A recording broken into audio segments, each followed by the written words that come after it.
Hello. So I came across a video link by one Drew Binsky. This link was put into another group just as a discussion topic. And basically, he's an American guy and he spent time in Iran. And the video is meant to confront negative stereotypes because of the argument that he had a good experience there. So it shows him traveling through the country, lots of smiling, pictures, meeting lots of friendly people, etc. And hey, it's all one big Western propaganda against Iran. Now, I take issue with this sort of approach, this sort of video, and I'm going to explain why. They're very kind of populist in the sense that it's sort of, I suppose you could say, on some level, virtue signaling. Like, oh, I'm so enlightened, like it's all Western propaganda. But I see it really as just reverse propaganda. Now, let me make a few caveats here. Of course, Iran has a good side, but it has been something in in recent years that you see this from a number of sources, like, oh, people's idea about Iran is wrong. It's all Western propaganda. You see similar things with other countries. Well, my take on that is actually no, it's not wrong. Some of the things that are alleged about Iran are absolutely the case. Iran does have a chronically bad human rights record. Um, and I noticed a few people who were commenting here saying, well, no, I'll not take my chances as a woman or as a gay man. And I can understand where they're coming from because it's all very well if you're a straight guy going through a country like Iran. Um, Probably you would have an okay experience. If you're not, if you're not waving stars and stripes, then there's no reason why people would necessarily take issue with you. The premise, there's nothing wrong with the premise of saying that there is another side to it. I'm fine with that. But I don't think it is open minded to go to the other extreme and say, well, and I'm not just talking about this, I've seen other similar videos about other countries that have a reputation. I mean, when the Castros were ruling Cuba, I heard people say similar things like, oh, I was in Cuba and I never saw any of those bad things. Well, that's meaningless. Well, why do people think that if they've been to a country, they suddenly know everything? I'm pretty well traveled. I've been to 13, 14 countries, um, different parts of the world, very different cultures. But I don't delude myself that I somehow know everything about those countries just because I've been there. I think no matter how interested you are, no matter how much you go out of your way to get knowledge, you can't know everything. No one can ever know everything. So if you go to Iran, of course you'll meet nice people. I've known many Iranians, and they are hospitable people for the most part.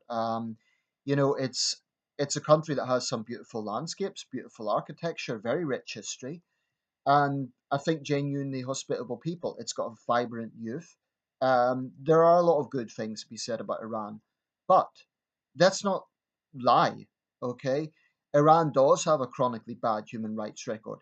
Is ruled by an arrogant theocracy that has trampled basic human rights for the last almost 40 years. So I just see this as reverse propaganda. I mean, does the guy really think that they're going to show him even prison where people are tortured?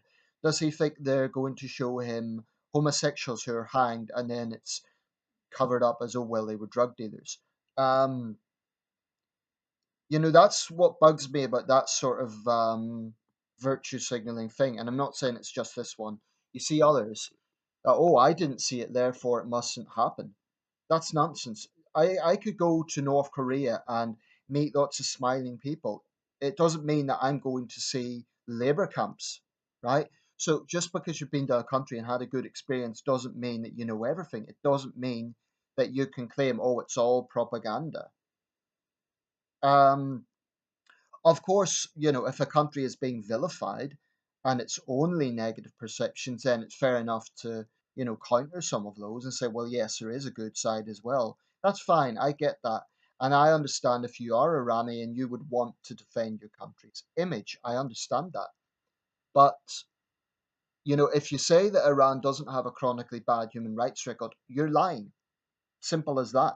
Um, if it's not the case, why is there so many people who have to flee Iran and seek asylum in other countries? If Iran doesn't have a serious human rights record, why is that the case? Why are so many asylum applications from Iran? Um, there have been some signs of moderation in recent years, but with Iran, it's always a complex situation. The protests earlier this year, on the surface, seem to have died down somewhat, but Iran is a big country. It's almost 80 million people.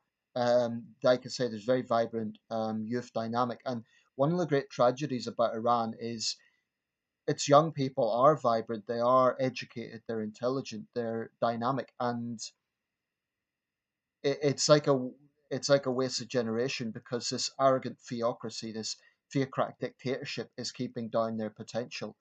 That's what's so frustrating about the situation in Iran.